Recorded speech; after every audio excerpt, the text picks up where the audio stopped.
What's up, y'all? It's your boy Isaiah in the building, and we're here for another episode of Let Me Tell You Something. And of course, I'm here with my big dog, Nate Dog. Yeah. I let the dogs out sometimes, Nate. I ain't talking about taking you off your shoes either. But we're in the building. You know, we're here to kick off another episode. Hopefully, you guys enjoyed last week's episode with my business partner, Jared, talking about faith and fitness and just some of the things that we've had to overcome. And can you go with that, because we talked about the diabetes, we talked about type 2. We talked about type 1 diabetes, type 2 diabetes. We talked about some of the things that Jared overcame in terms of his health, his mother's health. Yes, myself, his daughter. Yep. So we'll continue to always support that and be about that on this show. Absolutely. You know, so if you guys haven't checked out the episode, make sure you guys go back. We appreciate everybody that has been tuning in, those that have been reposting. We appreciate all that as we continue to build this platform. Continue to welcome on more followers. We definitely appreciate the support. And I got to learn how to tag. Okay, I got you. That way, when you tag something, I can retag. Boom. Yeah, so you got to teach me how to tag on, But let me tell you something. What you got for me, Nate? I'm coming into to do this with you. I'm studying these rounds. All right. I'm got past the Commanders, and I'm thinking, man. What you got? And on the local stations, man, they keep coming up with this Aaron Judge, 62 homers. I mean, this dude, look like a Greek warrior. He kind of built like you, Zeus. He bigger than me. I'm serious, bro. And but what bothers me, what continues to bother me, and it's two things. Number one is during the steroid era, Barry Bonds, Sammy Sosa, McGuire, all these dudes, Roger Clemens. Yep. This is what I said it back then. Okay. I was with a local station, and I'm saying it now. And I want to know how you feel, man. Right. You may feel totally different. Our media has always and always will be close to the players. Why didn't no one in the media, nationally, regionally, locally, say what these guys are doing is wrong? Why did everybody through this whole year and a half, 2-year event not say a word, including the owners, including the managers, and most of all our media, about the steroids? You wait years later and you bring this out and you knock these guys in the head. But I remember you interviewing each and every one of these guys, saying how great it was. Yeah. That, to me, that's low. Yeah. Because now you exempt yourself as a media, but you still have the power to keep these guys out of the Hall of Fame. Give me your take on that. Ooh, that's a big question there, Nate Dogg. So I'm going to unravel some of that question. Yeah. In regards to that era, I was actually having a conversation with somebody about that this morning. The playing field, and don't misconstrue my words, people, all right? But the playing field was even back then. Yes. Okay? The playing field was even. Everybody was doing steroids. I don't want to say everybody, right? But a large population of athletes were doing steroids, right? We have enough facts to come out about that to back that statement up. Not to say that everybody was doing it, but there were enough guys doing it. But baseball is different. That sounds really bad, I know, but the reality is baseball requires a lot more skill in order to be dominant versus, football. Just talent. Basically. You got to see the ball, you got to hit the ball. It still takes a lot of skill. Yeah, now, what happens when you hit that thing, that's something different, right? But in terms of the hand-eye coordination, steroids don't help that. Right. You know what I'm saying? Steroids don't help that. So to your point, these guys were still magnificent players. And it's unfortunate that they chose that route in terms of improving their quality of play by taking steroids. But to your point, nothing was said about it back then. Nobody was talking about it. Nobody was trying to bring them down. Nobody had a problem with it. Including the owners. They knew. This was not secret. No. This was not like, oh my gosh, we're so shocked. This is who's the bike rider? What's his name? Oh yeah. I feel so bad for the bike rider, man. But even him, like, why can't I blanking out his name? He was the greatest Yeah, but everybody was riding bikes back then. Everybody was doing that as well, steroids. Wow, I can't think of it. But anyway, what bothers me was, where are these ethical reporters? Lance Armstrong. What even in that, and even since he's been out, nobody has ever won a Tour de France clean. Years later, we find out, he or she was roiding too. So I knew football players that were roiding. Oh, yeah. Okay, but instead of our league condemning these guys, we put things in place. And from this point procedures, on. Yeah. Why didn't they, and each sport is different. I mean, yeah, I feel like baseball, they just kept changing how they were able to get the advantage. It went from shots to pills to deer antler spray to topicals. And baseball, they just kept evolving ways to gain an advantage. But, a track star once told me this. He said... I'm talking about track, Marion. Yeah, a track star once told me this. He said... Because I don't know I'm not gonna call the name, but I said, boy, this boy, he'll fast. He said, yeah, boy, he got a hell of a chemist. I'm like, what do you mean? He said, he beating the cycles. Because they test every so often. Yep. Like in football, they tell you the day before. Listen here, yeah. So like Marion Jones. Yeah. You remember Marion Jones? Yes, she was a complete beast. Right. And she was fast as all get out, and she had her medal stripped. They went back, they found that she was so they took her medal, they took her team's medal.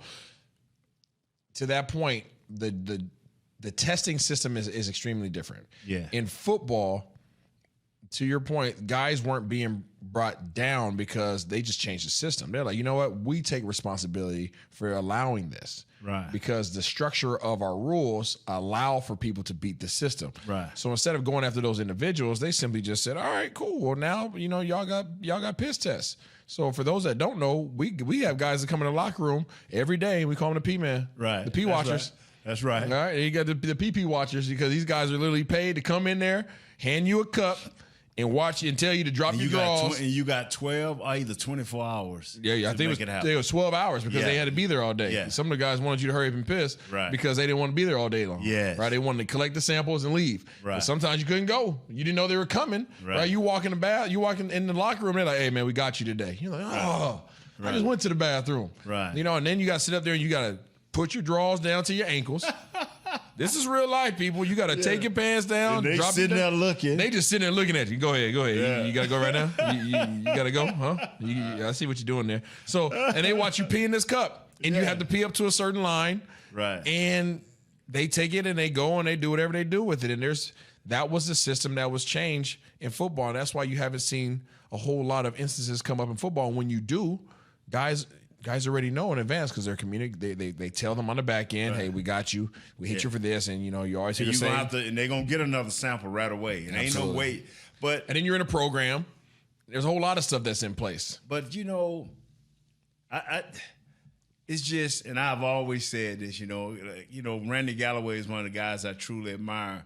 And I used to ask Randy, I'm like, Randy, you've been around baseball, football. You've done this, man. Why was no one? And he just smiles. Yeah. I mean, I guess the story was so big to, hey, you know what? We'll catch him on the back end. But just my opinion, how you as a voter, with all your integrity in place, catching on the back end saying, well, we'll ride this out. I have great stories. I'll get documentaries off of this. I'll do this and I'll do that. But on the back end, that's where we'll get him. You know what, Nate? In that regard, I don't see it any different than what the NFL used to do. Right. And the NFL, what did they used to come out with every year? You used to see it on NFL films every year. Big hits. Yeah. Right? Yeah. NFL it had the big hit album, right? They had they were selling the DVDs. You buy this one, you get a second one free. They were making all this money. Oh man, ESPN would ride. Oh my gosh, man. Everybody wanted to see the big hits. Boom, right? bam, Boom, Chris Berman and your boy Jackson. Yeah, absolutely. But what were they doing on the back end of the players? Yeah. Finding them. That's right.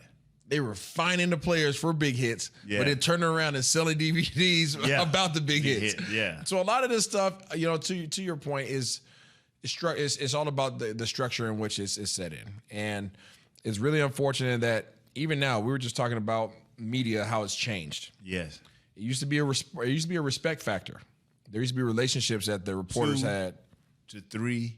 He had 2 to 3 contacts. Yeah. Brandon Galloway wanted 3. I mean, we used to do shows with him. He wanted 3 people that could come back if we needed to get down and ugly. Yeah. He needed 3 people that, hey, didn't you say this?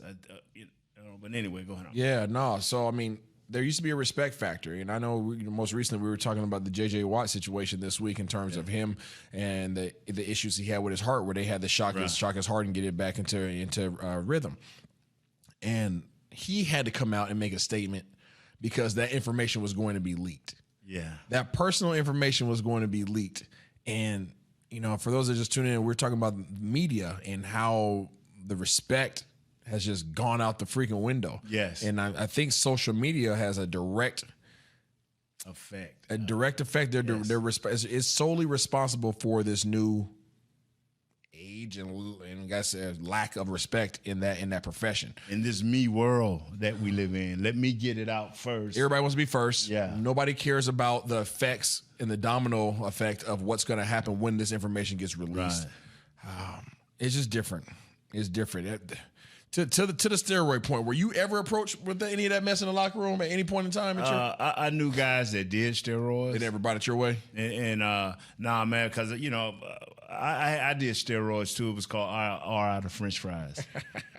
Yeah, well, any way I could get an R out of French fry in my body to give me strip, that was my carb. That's probably why I was type 2 diabetes right now. You know what I'm saying? I hear you. Yeah, so... I was always scared. Okay, that was that was my steroid. I was scared. I was scared to take anything. I didn't take vitamins until I came in 2007. I didn't even start taking vitamins until 2010. Wow. No, 2011. Yeah, I went to the coaches one time because I felt, a little shaking. I like, man, what vitamins? I don't want no raws. I don't need no raws. Yeah, don't give me that stuff. Because I was already swole. I was already 320, but I want to go 380. So I said, what can I do? They like, Nate, you need to just eat better. And maybe you take 1 a day vitamin, then that should suffice if you get your rest and quit running the streets. Yeah, using it. Yeah. I didn't have anybody approach me with steroids. We did have a lot of guys that were really into nutrition and really into whole wellness and things of that nature. And these guys were taking. There's actually a couple of my former teammates that took injectable vitamins. Wow. Threw me off. Threw me all the heck. I didn't know what they was injecting. Yeah, I knew guys that took B12. Okay, yeah, B12 and some of these other vitamins. But these guys had it in vials. Yeah. They had it in vials and would be in the locker room, taking it out and giving themselves shots. I didn't know what it was. Right. And I wasn't going to be the first one to ask them. I just knew I wasn't fooling with it, But these cats was yoked up. And I was like, man, you start seeing that. I'm like, man, maybe I do need to do something. Right. I didn't know what they were doing. But I'm like, man, if everybody's doing something, maybe I need to elevate my game a little bit, And I finally started taking vitamins, and I was scared. Yeah, I was scared because the NFL has a list, right? They call it, and it was NFA certified. And if you're not a nutrition company or a vitamin company that goes through whatever processes to be certified and get that stamp from the NFL, it's outside of their network. I don't know what deals are being done in the back end, but it's outside of their network, and you can't. If you take those vitamins that aren't certified by the NFL, you're on your own. Yeah. So if you get hit, if you get busted, and P test shows up negative, positive, if you didn't, vitamins wasn't gonna be your answer. It wasn't. No. Yeah. But I don't want to take away from Aaron Judge. They want to say he's the American League, this, that, and the other. And once again, I listen to our local media, and they want to play both sides of the fence. Oh, I like Barry Bonds, but Aaron Judge did it clean. I'm saying to myself, a lot of these kids that's on the radio now, they weren't even born. Or they was young boys listening to their dads, who was probably, I don't know. I mean, my dad wasn't a football player either, so I'm not going to make that statement about somebody's dad. But another thing, I'm going to change it real quick, man. Another thing is in the sports realm. Okay. I had some bad times in football. Okay. And the bad times were, I'm talking about on the field. 2 times I can name, and I ain't never going to be proud of it. I gave up. Me and my O-line gave up 11 sacks against Philadelphia. I hate that to this day. And we did the low left, which that was my pride and joy play for short yardage and goal line. We got stopped 3 times. Same team, Philadelphia. One was the 11 sacks was in the old Texas Stadium. Yeah. The low left was up there in that Iron Bowl they call the Vet. Okay. I ain't never been proud of that. But then I hear guys on the radio talking about giving up home runs and being a part of a record and having your name remembered for that. How do you feel about that? That's having your whack. name remembered for something terrible. That's whack, is what that is.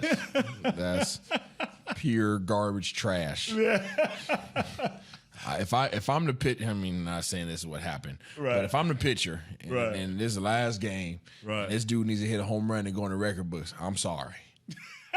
Okay, I'm sorry. I'm not gonna be the one. Yeah, because there's no way I'm gonna be sitting up there telling my grandkids, "Yeah, your grandpa gave up the home run that set him over the edge." Not forever in the record books. No, I'm gonna be the one to say, "Hey, you know that guy that came up just short."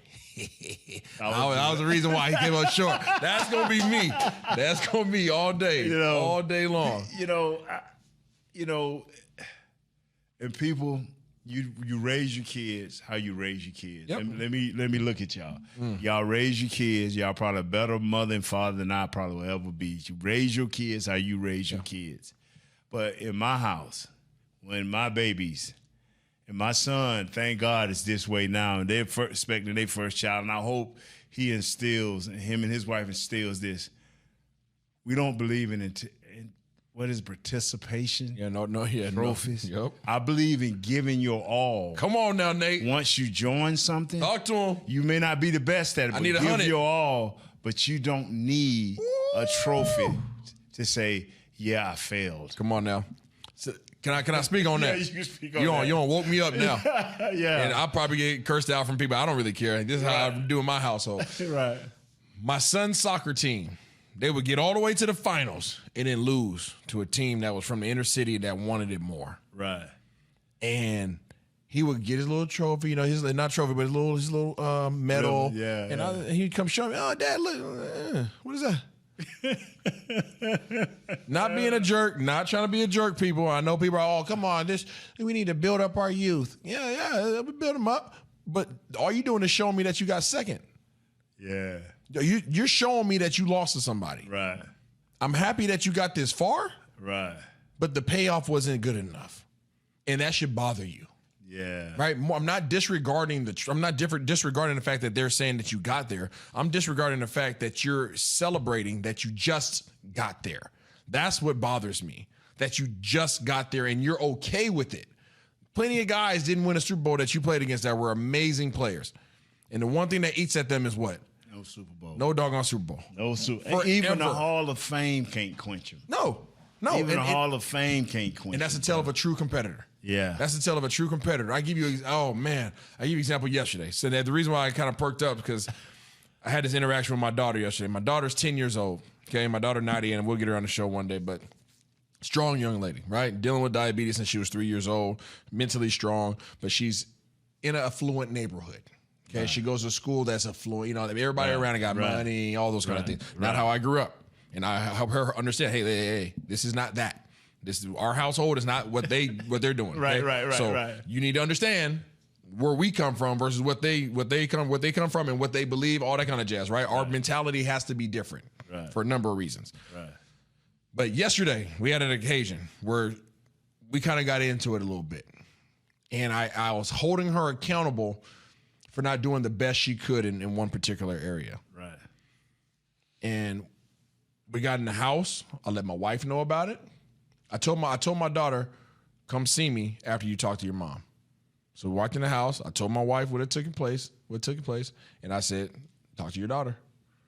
My wife got off in her tail for about 20 minutes. Mm-hmm. I didn't say nothing. I stayed out the conversation. Matter of fact, I left the room. I said, I'm gonna let my wife do what she need to do. Yeah. Okay. When she finished up, my daughter was about to go about her business. Like I didn't already tell her that we need to have a car. Yeah, come see me. Right. So I reminded her. I said, go get your tennis shoes. We had just left training She didn't have soccer practice, but I took her to soccer specific training. Her and my son. We just got back to the house. She got in verbal trouble. Talked to her mom. Got chewed out. Now she thinks she's about to get on with the rest of her evening. Go shower, all that kind of stuff. I said, no. Go get your tennis shoes. Right. And she was like, what? Go get your tennis shoes. That wasn't a question. That was a statement. Right. Go get your tennis shoes. So she went and got her tennis shoes. Came back out. My wife, she said, what y'all about to do? I said, she about to run. She about to run. I said, my wife looked at me. She said, okay, like, I ain't about to mess with you on this one. Went outside in front of the house, and I was addressing, and I talked to my wife about this post. I said, if our daughter and our kids in general, if they grow up without the characteristics of giving 100%, without the characteristics of persevering and overcoming and doing the best that you can in everything that you do, that's on us. That's on us. Right, if they grew up, that's our fault. Right. I'm not raising kids to be my best friend. I'm not concerned about that, Nate. Wow. My number one responsibility is ensure their safety and ensure that they're good people and that they're in a position to be successful. That's my job. Everything else is freaking bonus. But we went outside in front of the house. You know what she had? Right.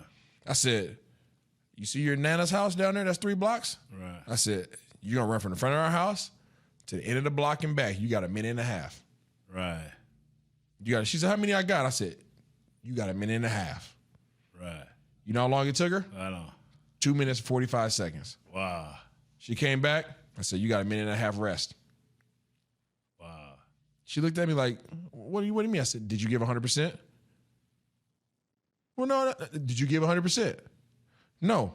You got a minute and a half rest. Wow. Get back on the line. Hit it again. Boop. Send her off again. Came back. You know how fast it was? I'm in.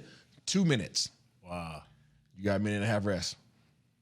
At this point, now she's getting frustrated. She's getting mad. Right? I said, it was at 100%. Wasn't 100. Going again. Next time. Down and back again. Boop. Minute 45. She's crying now. She's sitting down. She went to the front door crying. She's losing it, right? She's frustrated. She's mad at me. I don't know what she's saying in her head, right. But she wants some pity. Right. Right? And she wants me to just say, okay, that's enough. Was that good enough? No, sir. Wow. You got a minute and a half. Get back on the line. Hit it again. I said, this time you run it over here. Get down there. I said, you're wasting time. Get down there.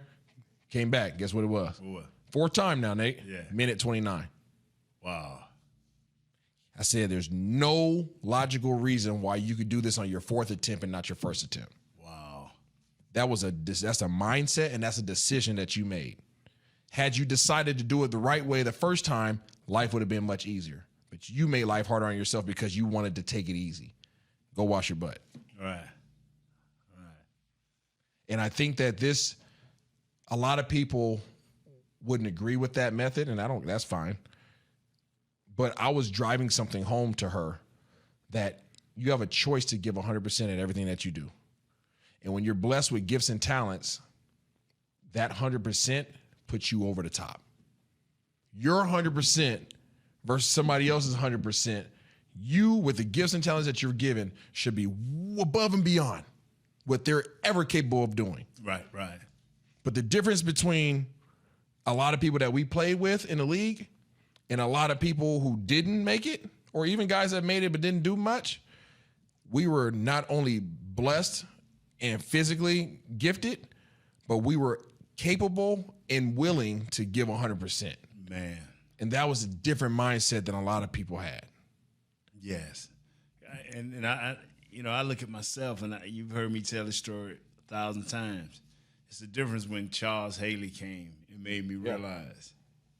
And if I'd just had that same mindset 2 or 3 years earlier, I could have started them Pro Bowl runs and them all-pro runs. But, wow, I'm going to tell you like this here. I've always tried to express to my kids.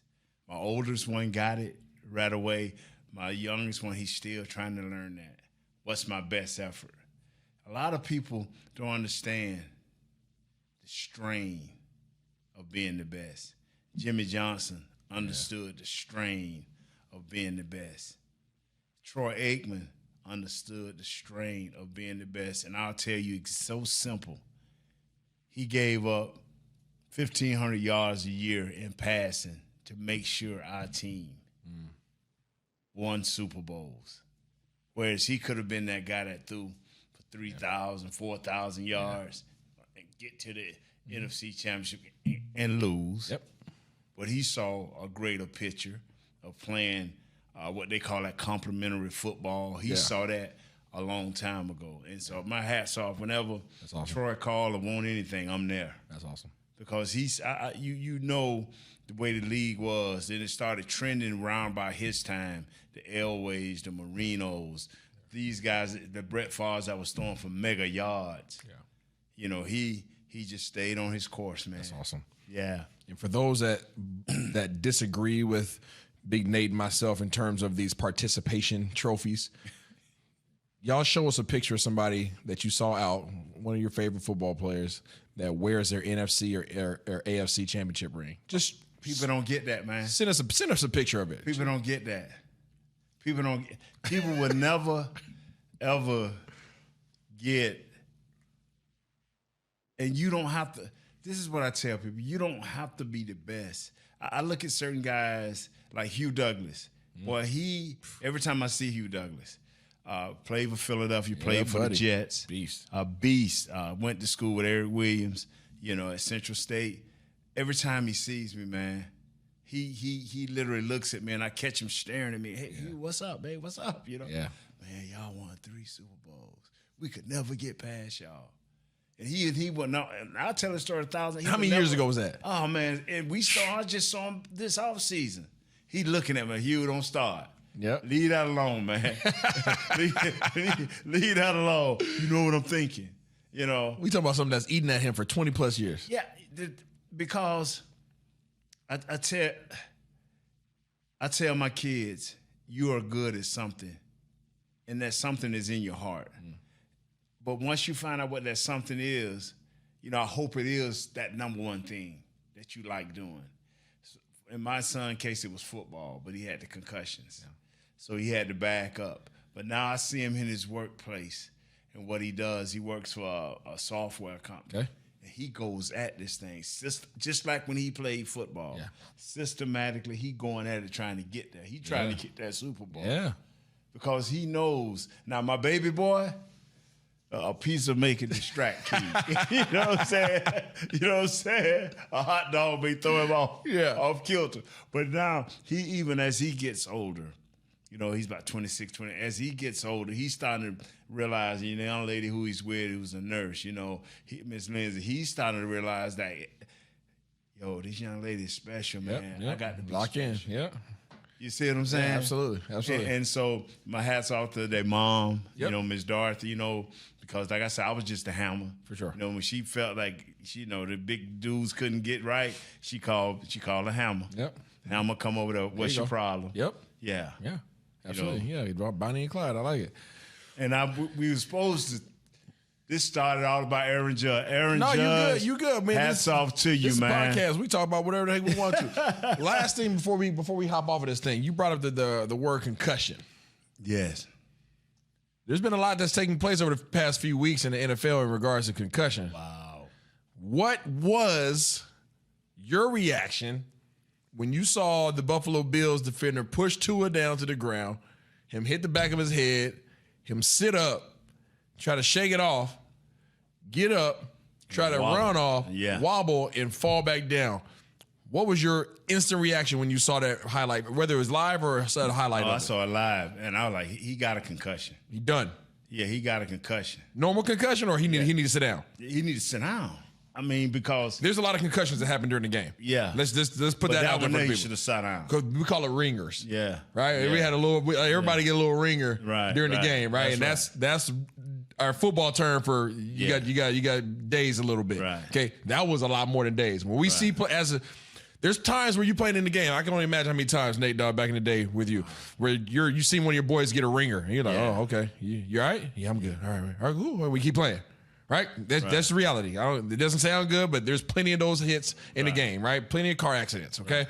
But then when you see your boy fall out and wobble down like that, we make him stay down. We make him stay down. Hey, bro, something ain't right. Yeah, you done. Yeah, you done. Yeah, right? Because we understand there's a difference between a little minor concussion and what he suffered. Yes. He was his gross motor skills were shut down. His brain was telling his body what to do, and there was a delay there. Like your boy did on Friday. He got the Hey, and we laugh because we get it. Right? We can laugh because we understand as players, we've all been there. I've been knocked out before. Okay. Me too. Yeah. Wow. We've all had those contacts. So we as players understand there's levels to concussions. Right. And there's a lot more concussions that go on throughout the game than fans you would ever even identify or know. Right. Right. And most of the time players protect each other from it, because you see your boy get dazed and you're like, hey, just chill. All right, I don't want nobody to see that. Okay, cool. All right, you good. You can still play. Right. You see your boy go down like that, bruh, I'm sorry, bruh, but go get a trainer helmet. Right. Go get a trainer helmet. Right. What was your instant reaction though? I thought he was through. Yep. But then when they said it was his back or whatever, they didn't say this during the game. But I'm just saying, come to find out, but you would not let it go all during the week. Nope. You pounded me every time you see it. Before the next game. Yeah, you pounded me about this, man. All week long. You don't know how many times you have. You boy Tua. He done. You boy Tua. He shouldn't be playing. I'm like. And this is before the Thursday night game. Yeah. This he what was Nate's on me referring. every time we saw me about 3 times. Yeah, so there's a lot of people that were up in arms of the fact that he got a concussion in the second game. But Nate's here telling you, I told Big Nate and everybody else that after that game, I said, bro, he should not have been allowed back in that game. Right. And that was a complete failure by the organization and everybody that's responsible for that decision. Yeah. They're firing people as scapegoats. Yes, yeah, that person deserved to be fired, but that is not the only. People don't understand how many levels that decision goes through. That's right. In order for him to be back on the field. It's not like he's a special teams player that got knocked out and somebody comes and tell the coach in his ear, hey, he got a concussion. And he's the coach like, okay, cool. Get the next guy in there. This is your starting quarterback. Your future. Your forever. You know what? You know what's amazing? And they always say the second one is easier. But when you haven't recovered from the first one, that's what made me realize, because Tua always has been dramatic. I watched this kid because he was my boy at Bama. I used to defend him, and I still defend him. Okay. People get mad at me. You don't know quarterbacks. Well, okay, I defend Tua. But anyway, I don't know quarterbacks. They're right. Yeah. But he always had a flair for the dramatic at Bama. And so, along with the injuries, I'm like, wow. But then when they threw him down, we got slung down like that a lot as players, and it didn't affect us. But by him not recovering from last week's concussion, this one here came very easy. Hey, dog, I sustained a concussion just like that second one that he sustained, okay? Wow. Who are they playing against? Who was it? Who are they playing? Cincinnati? Cincinnati. It was Cincinnati. All right, when that Cincinnati, big Polynesian cat too, grabbed him, slung him to the ground. Right. Same exact play. I could probably go back and find it. There's another Polynesian cat by the name, and the reason why we specify Polynesian, because they're in a category of their own. Okay, Yes, they're genetically gifted in terms of size and strength. Don't even know it. Yeah, they have no idea. Don't even know. Don't let them get drunk. Them boys turn into superhumans. But you remember a gentleman by the name of Haloti Nada? Yes, sir. Raven special. Haloti Nada at the University of Oregon gave me a concussion just like that. Wow. He grabbed my center, threw him out the way, clubbed my guard, got him out the way, grabbed me just like Tua got grabbed. Right. And once you get grabbed by Pollard, you just got to go with it. And momentum. Man, listen here. He swung me around and hit my head on the ground. Nate, I started running to the wrong sideline. I started running to the wrong sideline. And I said, oh, no, I'm running the wrong way. And I went over to the doctor, to my trainers, and I immediately to him because I was third down. And I said, hey, I'm not right. Wow. I'm not right. Right? I didn't wobble to the floor, any of those things, but a very similar hit to the head, just like that. He hit his head on the ground. I went over to my trainers. Guess what? There was concussion protocol. They asked me what day it was. They asked me, can I see this? Can I recite whatever plays? Right. I passed all those, but I knew I was jacked up. Yeah. But I passed a concussion protocol. Right. So what did I do? Went back in the game. Wow. Luckily, I didn't get hit again in the head, but that's no different than what Tua sustained. I just feel bad that because if this dude did like you and passed all of that, you fired this man prematurely. See, this is this is the things I think people don't think about. This wasn't no everyday doctor. This man was this man or this woman Specialist. was well respected. Yep. Now I hope y'all don't drag his name or her name through the mud because you were hurt. He will be coming at you. They say he flared up at the NFL. You know, from the inside information, they say he was hot. Yeah. Because you are putting his reputation, or her reputation. You're affecting their whole life. Yeah. Yeah, On and the it line wasn't just them. because you didn't care as an organization. Absolutely. Would you call that a scapegoat? Oh yeah, that's scapegoat. Oh man, that's Watergate all over again. All How many day can we get before we get long. to the real problem? But man, let me tell you. Yeah, we're gonna leave it right there. Oh man, There's a lot of levels in the NFL, y'all. We're not gonna tell y'all, but just understand when you have former players that had a little bit of time under their belt, and they tell you that these decisions don't just go through one person, and they tell you that there are a lot of layers to and complications to these issues. Just listen. Just listen. Let me say this because if it just up to that guy, if it was up to that guy, that girl, and just the trainers to say yeah or nay, and that's where it stops at. Come on, man. The trainers gonna err on the side of caution. At least they normally do. I know what the Dallas Cowboys trainers do. There's a lot of people that are making excuses. Yeah. For, yes, they're holding that person who got fired accountable. Very much so. Very much so. That's their job. However, you got trainers. You have coaches. Right. Position coaches. Right. You have a head coach. Yes, sir.